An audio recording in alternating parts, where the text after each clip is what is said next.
الحمدللہ رب العالمین والصلاة والسلام علی سید الانبیاء والمرسلین اما بعد فاعوذ باللہ من الشیطان الرجیم بسم اللہ الرحمن الرحیم اللہم صلی علی سیدنا و مولانا محمد کما تحب و ترضی.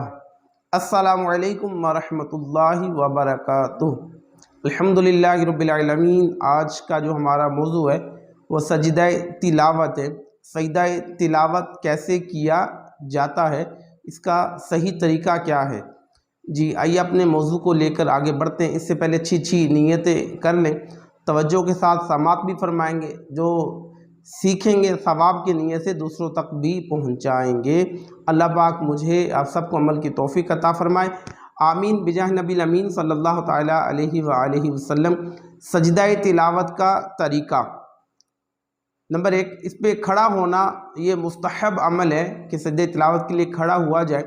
اس کے بعد اللہ اکبر کہتے ہوئے سجدے میں چلے جائیں اور سجدے کی تسبیح کریں. اس کے بعد اللہ اکبر کہتے ہوئے کھڑے ہو جائیں تو یہ آپ کا سجدہ تلاوت ادا ہو گیا. اور سجدہ تلاوت یہ واجب ہے. تو اسی طرح قرآن مجید فرقان حمید افضل اور یہی ہے جب آپ تلاوت کر رہے ہوں اور آیت سجدہ پڑھی جائے تو اگر مکروہ وقت نہ ہو تو اسی وقت ہی سجدہ کر لیں.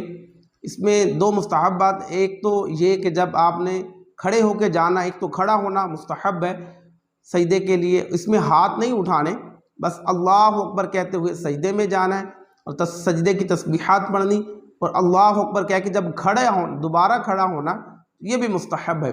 اگر کوئی بیٹھا ہوا ہو اور بیٹھے بیٹھے ہی اللہ اکبر کہہ کے وہ سجدہ کر لے تلاوت کی نہیں، سجدہ تلاوت کا اگر وہ بیٹھا بیٹھا بھی کر لے تو تب بھی ادا ہو جائے گا، تو تب بھی کباہت نہیں، تب بھی سجدہ تلاوت جو ہے وہ ادا ہو جائے گا.